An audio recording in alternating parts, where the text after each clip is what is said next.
Long term measures. Tayyip Erdogan ने Islamic model introduce कैसे करवाया? मुस्तफ़ा कमाल अतातुर्क एक प्लांटेड आदमी था, उसने एक वेस्टर्नाइज्ड कल्चर इंट्रोड्यूस करा दिया तुर्की में। तुर्की में अजान अरबी में नहीं होती थी, तर्किश लैंग्वेज में होती थी। कौमियत परस्ती का शिकार हो गई वो कौम, इस्लामाइजेशन से दूर हो गई। तो ये अर्दगान आया और कहा चलो ठीक है, ये कौम पर्दा नहीं करती, मैं नहीं कहता कि पर्दा करो, ज़बरदस्ती नहीं करता क्योंकि बगावत पे आ जाएंगे। अब ये मेंटली प्रिपेयर्ड नहीं है, लेकिन कौम किसको देख के दुपट्टा करती है? एंकर पर्सन को, कि उसने कैसे कपड़े पहने हुए, उसने कैसा सुर्खी पाउडर लगाया हुआ है। फिर क्या करती है कौम? देखती है कि MNA की बेगम ने क्या किया हुआ है, फिर कौम देखती है वजीर ने क्या किया हुआ है, फिर कौम देखती है वजीर आजम की बेगम कैसी लगती है। अगर उसने इस 2 लाख का पर्स लिया हुआ है तो हम कोशिश करेंगे 20,000 का तो ले लें, लेकिन तैयब अर्दगान ने दुनिया का बेहतरीन महल लेके दे दिया अपनी बेगम को, जबरदस्त जिंदगी का, ताकि कौम के यार हाँ ये कितने बड़े घर में रह रही है। लेकिन बेगम को कहा अबाया कर लो, और अबाया करा के उसे हर जलसे में लेके गया अपने साथ। जब कौम की बेटी ने देखा यार ये सदर मुमलिकत, सबसे अमीर कबीर शख्स की बेगम, उसने दुपट्टा किया और उसे मौत नहीं आई, तो हमें भी नहीं आएगी। ये होता है मैकेनिज्म। जब आपका सदर मुमलिकत आंखों में आंखें डाल के इजराइल को as a terrorist state declare करेगा तो आपकी कौम भी बोलेगी। ये फर्क होता है। मैं आपको एक वाकया, एक छोटा सा लतीफ़ा सुनाता हूँ, आपको हंसी ना आए शायद, लेकिन अगर ये समझ गई ना ये कौम तो इसकी नस्लें संवर जाएंगी। सर, चांद पे एक स्पेसशिप जा रही थी, उसमें 5-7 साइंसदान थे और एक टॉनी नाम का कुत्ता मौजूद था। तो वो जब खबर दुनिया में पहुंचती है कि साइंसदान जो है वो चांद पे जा रहे, तो जश्न मनाया गया कि यार बड़ी तरक्की कर गई है दुनिया। ये लैया भक्कर का एक बाबा था, वो बड़ा अजीब सा बाबा, वो कहता अल्लाह करे गर्क हो जाए। जब उसे पता चला ना कि ये चांद पे जा रहे हैं और साथ एक कुत्ते को भी लेके जा रहे हैं, कहता तबाह हो जाए, बर्बाद हो जाए। लोगों ने कहा बाबू जी की तकलीफ है तो वो स्पेसशिप ਤੁਹਾਡੀ है? कहता नहीं पुत्र, उस जड़ा फ्यूल है वो ਤੁਹਾਡਾ है? कहता नहीं पुत्र, उस जड़ा कुत्ता जा रहे हो ਤੁਹਾਡਾ? कहता नहीं पुत्र। बाबू जी वो ਤੁਹਾਨੂੰ की तकलीफ है, क्यों बदवाइयां दे रहे हो? कहता पुत्र खुदा ना खास्ता उस स्पेसशिप चांद पे पहुंच गई, तो उस स्पेसशिप में अगर वो पहुंच जाती है तो चांद पे चांद की अपनी मखलूक पहले से मौजूद होती है, और 100 मरतबा खुदा ना खास्ता उस स्पेसशिप से अगर साइंसदान की जगह पहले कुत्ता बाहर आता है तो कहीं चांद की मखलूक ये ना समझे कि ज़मीन की मखलूक ऐसे होती है। अपने नुमाइंदे अच्छे चुनो, कहने का मतलब ये है क्योंकि वो कुत्ता चांद पे ज़मीन की नुमाइंदगी कर रहा था।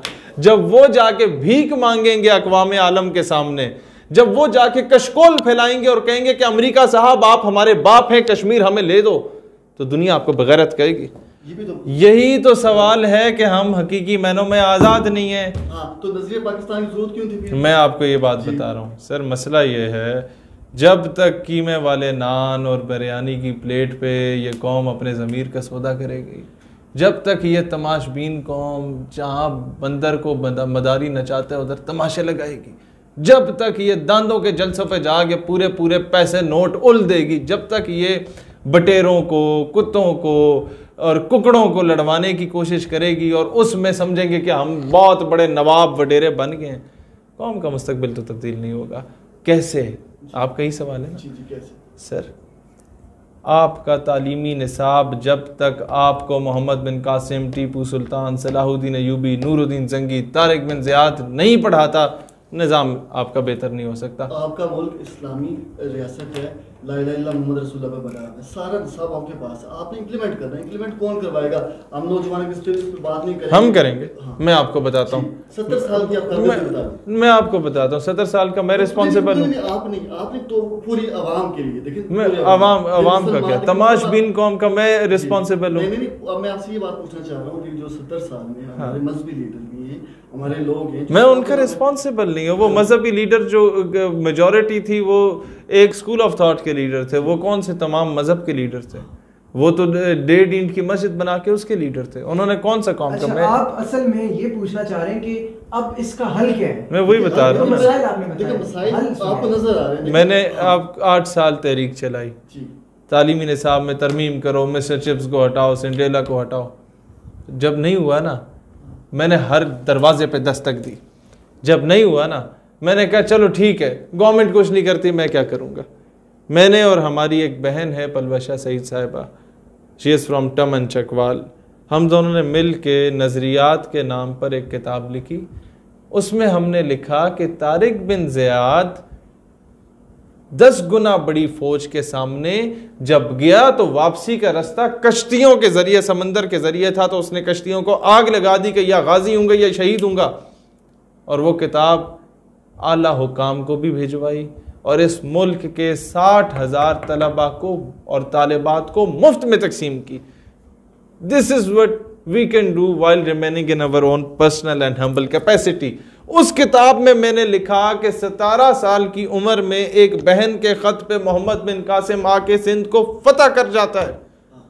तो ये हम कर सकते हैं। 70 साल में मोहम्मद कासिम को नहीं पता कर सकते। इस्लाम वो आज से 40 साल पहले पढ़ाया जाता ना कि मोहम्मद बिन कासिम आया 17 साल की उम्र में एक बहन के सर पे दुपट्टा देने, अगर पढ़ाया जाता हमारे बड़ों को, आज कश्मीर का यह हाल ना होता। आज से 40 साल पहले निसाब तालीम में ख़त्म नबूवत की इम्पोर्टेंस का बताया जाता तालीमी निसाब में, तो आज कोई बदबख्त उठ के हल्फनामे में तरमीम की जसारत ना करता। पहले किसी ने स्टेप नहीं लिया। एक बंदे ने जो असद साहब का जिक्र किया, उन्होंने स्टेप लिया, उनका हाल आपके सामने। उसके बाद डॉक्टर आफिया सिद्दीकी का असल तो जुर्म ही ये था कि वो फिजिक्स, केमिस्ट्री, मैथ्स, बायो को इस्लामियात से रिलेट करना चाहती थी।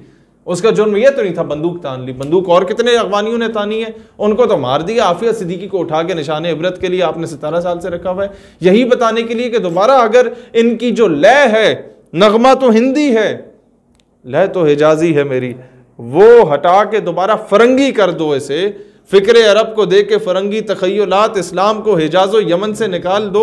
अगवानियों की गैरत दीन का ये है ये इलाज कि मुल्ला को इनके कोहो दमन से निकाल दो और वो फाका कश के मौत से डरता नहीं ज़रा, रूह मोहम्मद इसके बदन से निकाल दो।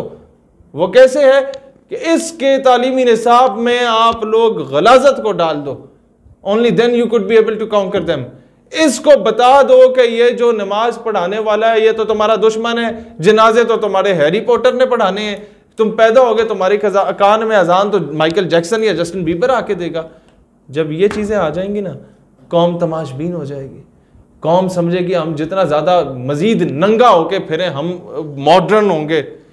जब कौम ये समझे ना, और कौम की बेटियाँ जिनको आज ये टिकटॉक पे नचवाते हैं और जो गर्लफ्रेंड बनने पे तो फ़ख्र महसूस करती हैं, उनको गर्लफ्रेंड बनाने के लिए हर कोई तैयार होगा, उनको घर की जीनत बनाने के लिए कोई तैयार नहीं होगा। और जब हाँ इस पे फिर हम पे फतवे लग जाते हैं। ये आपके एक सूबे की मिसाल ले लेते हैं, FC ने भी, फ़ौज ने भी जो ज़र मुबादला ख़ुद कमाया उठा के नवाबों को दिया कि यार अपने इलाकों में इन्वेस्ट कर दो, मेहरबानी करो, उन्होंने जनाब उठा के लैंड क्रूज़र ले ली। और जब वो बलूचिस्तान का बंदा पानी को तरसता है तो कहता है पंजाबी तुम्हारा सब कुछ खा जाता है।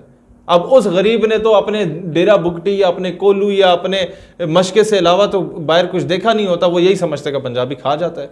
फिर कोई पंजाबी बेचारा जाके सिपाही वहाँ उसके हमाम में बाल कटवा रहा होता है तो साथ ही वो रेजर भी फेर देता है कि तुमने सब कुछ खाया।